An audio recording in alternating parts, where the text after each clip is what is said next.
साथियों, प्रश्न थर्ड करने वाले हैं model paper class 9th math 2022 का। इसमें दिया गया निम्नलिखित में से किन्हीं तीन खंडों को हल कीजिए। जिसका सबसे पहला खंड दिया गया है का, उसमें कह रहा है कि एक चक्रीय चतुर्भुज है जिसके विकर्ण एक बिंदु ई पर प्रतिच्छेद करते हैं। यदि कोण डी बी सी 70 और बी ए सी 30 हो तो कोण बी सी डी ज्ञात कीजिए। पुनः यदि ए बी बराबर बी सी है तो कोण ई सी डी ज्ञात कीजिए। 4 नंबर का प्रश्न है। ठीक है, चक्रीय चतुर्भुज क्या होते हैं मैंने बताया था इसको। यह बताया था कि जब एक वृत्त के अंदर ही चतुर्भुज होता है तो उसको क्या बोलते हैं, चक्रीय चतुर्भुज। तो मैंने एक वृत्त बना लिया, इसके अंदर ही हम चतुर्भुज बना लेते हैं। तो मान लो ये और ये एक बन गया चक्रीय चतुर्भुज। इसकी परिधि के ऊपर ही इसके कोने होंगे चारों। ठीक है, और फिर कह रहा है कि बिंदु ई पर इसके विकर्ण बिंदु ई पर प्रतिच्छेद करते हैं, तो हम इसका विकर्ण भी बना लेते हैं। ये हो गया, और ये इसका क्या है, ई बिंदु है, और ये क्या नाम है इसका, ए बी सी डी चतुर्भुज हो गया। यदि कोण डी बी सी यानी कि ये वाला कोण 70 अंश है और कोण बी ए सी यानी कि ये 30 अंश है, तो कोण बी सी डी ज्ञात कीजिए। कोण बी सी डी यानी कि ये वाला कोण ज्ञात करना है। ठीक है, अब देखो इसमें क्या कर सकते हो आप, इसमें आप क्या कर सकते हो इस वाले कोण को निकालने के लिए।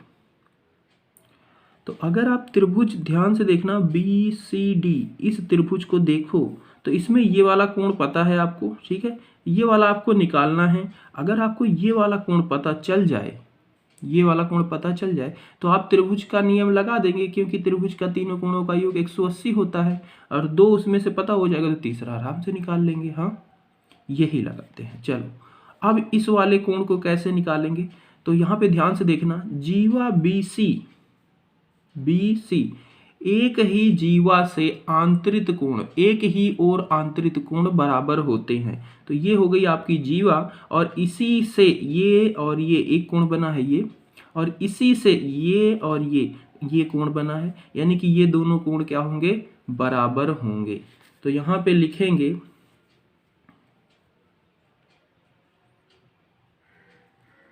जीवा बीसी से एक ही और आंतरित कोण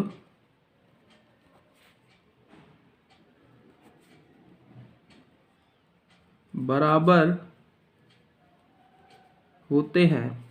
इसका मतलब क्या हो जाएगा, कोण सी डी बी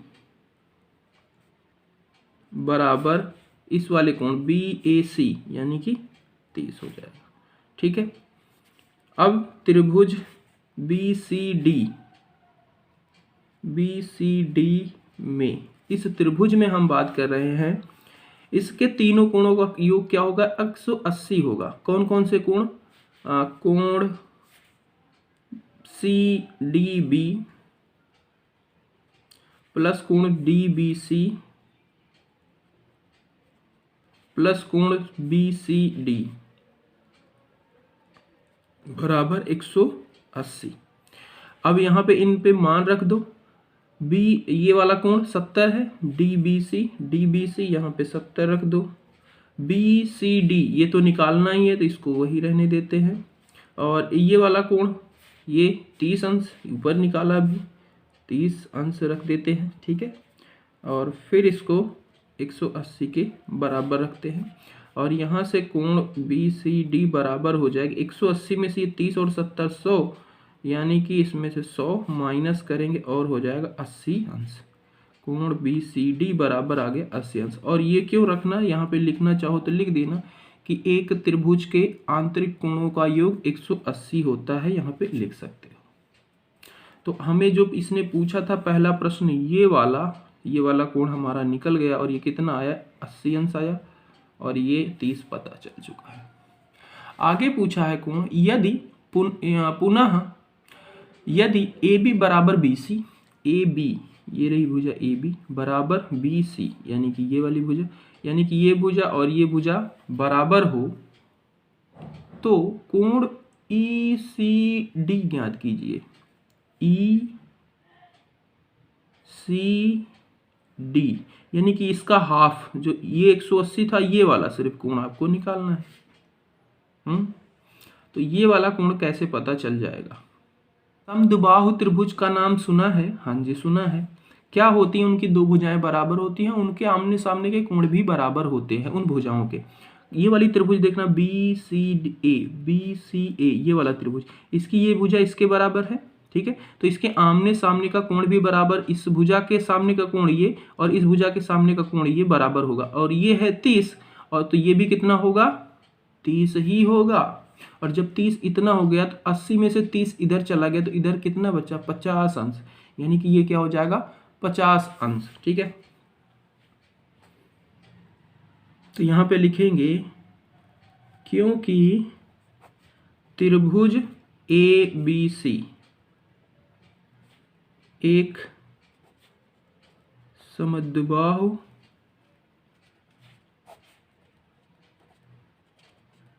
त्रिभुज है, ठीक है। अतः कोण ये बराबर होगा कोण ये, अतः कोण CAB बराबर कोण BCA, ठीक है। BCA कहो, BCA कहो या BCE भी कह सकते हो, ठीक है।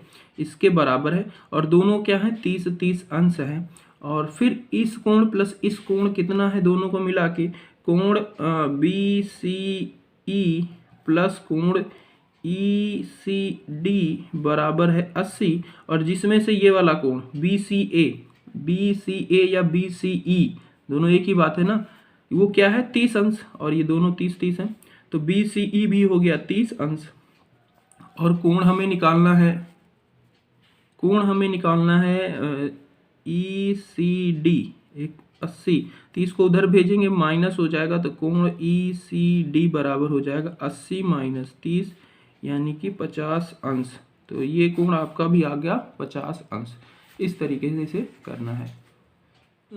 कह रहा है यदि एक वृत्त की दो समान जीवाएं वृत्त के अंदर प्रतिच्छेद करें तो सिद्ध कीजिए कि प्रतिच्छेद बिंदु को केंद्र से मिलाने वाली रेखा जीवा से बराबर कोण बनाती है। देखो एक वृत्त हम इधर बना लेते हैं, रफ फिगर। अरे अच्छा तो नहीं बना, चलो ये इसमें दो जीवा बना लेते हैं जो कि इनकी लंबाई क्या होगी? बराबर होगी। तो हमने एक जीवा ये बना लिया, एक जीवा ये बना लिया, जिनकी लंबाई क्या है? बराबर है। कह रहा है कि ये जीवाएं जहां पे प्रतिच्छेद करती हैं, जो वृत्त के अंदर प्रतिच्छेद करती हैं, तो हमने ये दोनों जीवा बनाई वृत्त के अंदर, यहाँ पे ये प्रतिच्छेद करें तो सिद्ध कीजिए कि प्रतिच्छेद बिंदु को केंद्र से मिलाने वाली रेखा, प्रतिच्छेद बिंदु ये रहा और केंद्र ये रहा, केंद्र से मिलाने वाली रेखा यानी कि ये रेखा, मिलाने वाली रेखा जीवा से बराबर कोण बनाती हैं। तो जीवा के साथ ये वाला कोण और ये वाला कोण क्या है? बराबर। ये सिद्ध करना है। बात समझ रहे हो?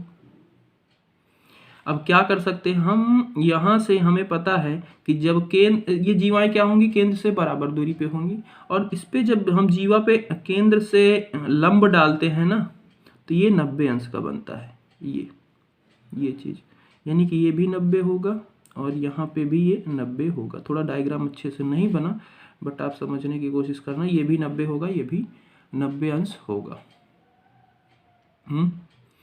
अब हम इस कोण और इस कोण को बराबर कैसे सिद्ध कर सकते हैं? अगर हम किसी तरीके से त्रिभुज, ये देखना त्रिभुज, ये कोण बन रहा है, त्रिभुज, ये त्रिभुज बन रहा है, इन दोनों को सर्वांगसम सिद्ध कर दें तो हम ये चीज सिद्ध कर सकते हैं। अब इसी को मैं थोड़ा सा बड़ा बनाना चाहूंगा, बस इतना पोर्शन को जूम करूंगा और इसको यहाँ पे मैं लिखता हूँ। ये आपका कुछ इस टाइप से बन जा रहा है।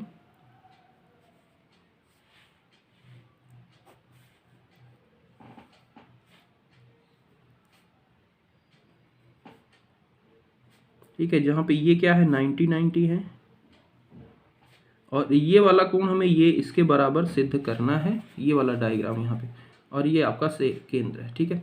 और ये डिस्टेंस क्या होगी, बराबर होगी, क्योंकि ये क्या है, समान जीवाएं हैं, समान जीवाओं से केंद्र की दूरी क्या होती है, बराबर होती है। अब हम सबसे पहले इसको सिद्ध करेंगे सर्वांग सम, ठीक है। तो इनका हम नेम कर लेते हैं, नेमिंग। इसको केंद्र है ओ नाम रख देते हैं, इसको ए बी सी, ठीक है, ये नाम रख देते हैं। अब इस त्रिभुज और इस त्रिभुज को सर्वांग सम सबसे पहले सिद्ध करना है। तो यहाँ पे लिखते हैं त्रिभुज ओ ए बी और त्रिभुज ओ सी बी में, इसमें हम बता रहे हैं, सबसे पहली चीज बता देते हैं कि ये वाली भुजा इसके बराबर होगी, ओ ए बराबर ओ सी। क्यों है, समान जीवा केंद्र से बराबर दूरी पर होती है, ये यहां पे लिख देंगे, समान जीवा केंद्र से बराबर दूरी पर होती है, ये चीज यहाँ पे रीजन दे देंगे, क्योंकि क्वेश्चन में बोला है कि जीवाएं क्या हैं, समान है। अच्छा, एक चीज और बता सकते हैं, ये वाला कोण इस वाले कोण के बराबर है, हाँ जी बिल्कुल 90-90 है। तो कोण ओ ए बी बराबर है कोण ओ सी बी, और ये कितना है, 90 डिग्री। और एक चीज बता सकते हैं, ओ बी ये भुजा ये क्या है, दोनों में उभयनिष्ठ है, तो ओ बी बराबर ओ बी, और ये क्या है, उभयनिष्ठ,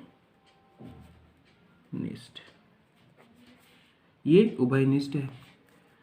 अच्छा, उभयनिष्ठ हो गई। हमने तीन चीजें इसमें बता दी, एक कोण बता दिया, दो भुजाएं बता दी, एक कोण बता दिया, यानी कि ये एस ए एस सर्वांगसम है, ठीक है, ऐसे सर्वांगसम से ये सर्वांगसम है। कौन कौन से त्रिभुज, त्रिभुज ओ ए बी सर्वांगसम है त्रिभुज ओ सी बी, ये दोनों क्या हो गए, एक दूसरे के सर्वांगसम हो गए। अतः अब ये पूछ रहा है कि ये वाला कोण इसके बराबर है कि नहीं, तो हम यहां पे लिख देंगे, अतः कोण ओ बी ए बराबर है कोण ओ बी सी। क्यों है, क्योंकि सर्वांगसम त्रिभुज की संगत भुजाएं बराबर होती हैं। CPCT congruent part of congruence triangle, इसी का गा पार्ट दिया गया है, कह रहा एक त्रिभुज की जीवाओं का अनुपात 12, 17, 25 है और उसका परिमाप 540 सेंटीमीटर है। इस त्रिभुज का क्षेत्रफल ज्ञात कीजिए। देखो, परिमाप आपको पता है क्या होता है, हाँ जी, परिमाप क्या होता है, किसी भी आकृति का उसके चारों तरफ जो दूरी है, मतलब यहाँ से मैं अगर चलना शुरू करूँ, यहाँ पे आऊँ और फिर यहाँ पे आ जाऊँ, तो मैं जितनी दूरी तय करूँगा उसी को बोलते हैं परिमाप। तो परिमाप इसका 540 दिया गया है। तो हम यहाँ पे मान लेते हैं इसकी भुजा A और इसको मान लेते हैं कि 12x, इसको B मान लेते हैं, दूसरा है 17x और तीसरी C है 25x, ठीक है। अनुपात दिए गए हैं 12, 17, 25 हमने मान लिया। अब क्या होगा, परिमाप इन तीनों का योग जो होगा वो होगा 540 के बराबर। तो परिमाप क्या हो जाएगा, A प्लस बी प्लस सी बराबर 540 और ए बी सी क्या है, 12x, 17x, 25x, 540। इन तीनों को ऐड करेंगे, ये हो जाएगा 54x 540 और फिर x बराबर ये उधर जाएगा, भाग हो जाएगा और ये एक बार में कट जाएगा, 10 आ जाएगा, यानी कि x बराबर 10 आया। हमें क्या निकालना है, तो इस त्रिभुज का क्षेत्रफल निकालना है। तो क्षेत्रफल निकालने के लिए हमें ABC पता होना चाहिए, ठीक है। तो यहाँ पे हम अब हमारा A बराबर क्या है, 12x था और x बराबर 10 आ गया, यानी कि 12 गुना 10 और ये हो जाएगा 120। B बराबर था 17x और यहाँ पे x बराबर 10 आ गया, यानी कि 170। C बराबर था 25x, 25 गुना 10 यानी कि 250। अब क्षेत्रफल निकालना है। इस त्रिभुज का क्षेत्रफल कैसे निकालेंगे, हीरोन का सूत्र लगाएंगे। हीरोन के सूत्र का फॉर्मूला क्या होता है, एस उसमें जरूरी होता है। एस क्या होता है, परिमाप का आधा। तो एस यहाँ पे परिमाप 540 दिया गया है, इसका आधा डिवाइड कर देंगे 2 से, तो ये हो जाएगा 2 2 जा 4 2 7 जा यानी कि 270। और इसका नियम क्या होता है, क्षेत्रफल का अंडर रूट के अंदर S minus A, S minus B, S minus C, और s की जगह पे 270, और फिर s माइनस ए यानी कि 270 माइनस ए क्या है 120, 270 माइनस बी यानी कि 170, 270 माइनस 250। इनको सॉल्व करेंगे और ये हो जाएगा 270 में से 120 जाएगा, 120 और 8 200 और 7 14 15 यानी कि 150। 270 में से 170 यानी कि 100, 270 में से 250 यानी कि 20।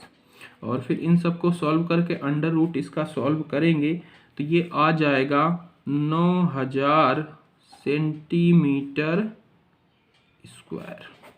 ये इसका नियम आ जाएगा हल। इसका अंडर रूट सब कुछ मल्टीप्लाई करने के बाद, अंडर रूट करने के बाद ये 9000